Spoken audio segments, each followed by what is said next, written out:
Can Dillon Brooks remain consistent with subtle successes? Can Dillon the villain transform into Dillon the opportunist for the Grizzlies as the season progresses? The Memphis Grizzlies enter Friday at 12:09, getting ready to welcome D'Anthony Melton back to Memphis as the 76ers come into town on Friday. The Grizzlies also are looking to bounce back from one of their more disappointing performances of the season on Wednesday against Minnesota. Hopefully, the Grizzlies will be able to get December started with a victory. As has been discussed many times, the parallels between the start of this season and last season for the Grizzlies are aplenty. However, one significant difference is that the Grizzlies have benefited from the presence of Dillon Brooks this season. Unlike last year when he was out to start the season due to injury, in many ways, Brooks continues to perform and impact the game as he always has throughout his career. However, there are a few subtle changes in his approach have shown signs of improvement this season. Defensively, Brooks remains effective as ever. Furthermore, the impact of Brooks for the Grizzlies' defense as a whole is critical. When Brooks is on the court, the Grizzlies' defensive effectiveness is in the 93rd percentile of all NBA lineups. When he is off the court, that effectiveness drops to the 6th percentile of all NBA lineups.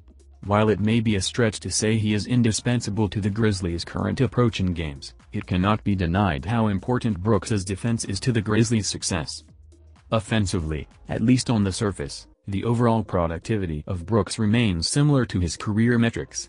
On the season, Brooks is shooting 40% from the field on 16.4 shots a game, along with 33% from 3 and 72% from the charity stripe.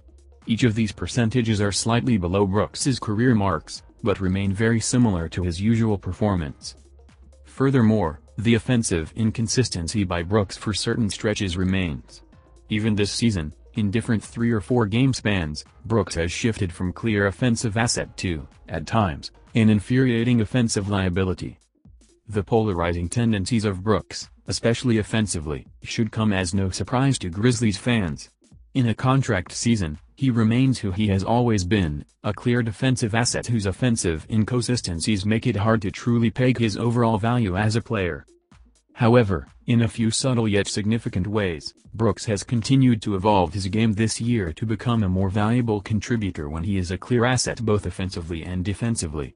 For one, the three-point shot has become a more emphasized aspect of his offensive game. Since the start of the 2020 to 2021 season, Brooks has regularly averaged between 15.5 and 16.5 shots per game. This season, 6.3 of those shots are coming beyond the arc. The majority of these shots are of the catch-and-shoot variety, with Brooks making 36.6% of those specific attempts. If Brooks could improve his overall 3P% to settle in between 35% and 37.5%, which he has shown he can do in the past, that could mean he would average 2.5 threes a season. Grizzlies' overall three-point approach once Desmond Bane returns. And yet, the subtle improvements in Brooks' offensive game is not just limited to taking more valuable shots. It also comes from limiting his mistakes and making less negative plays. The second lowest turnover percentage of his career and the lowest foul rate of his career.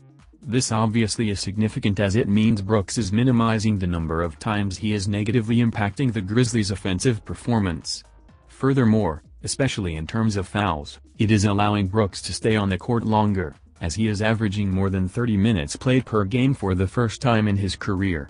This means the Grizzlies can benefit from his defensive impact for longer stretches of the game. Finally, Brooks is becoming a more consistent playmaker for others than he has been at any point in his career. Though he actually had a higher rate of assists last year, the consistency at which he is making better decisions when a good shot is not available is clear. Brooks has produced 3 or more assists in 6 straight games, which includes 5 straight games of 4 or more assists, the longest such streak of his career. Combining his overall improvements of setting up his teammates more and limiting his turnovers, Brooks' ability to impact the game offensively when he is not shooting arguably is at a more valuable level now than it has previously been in his career.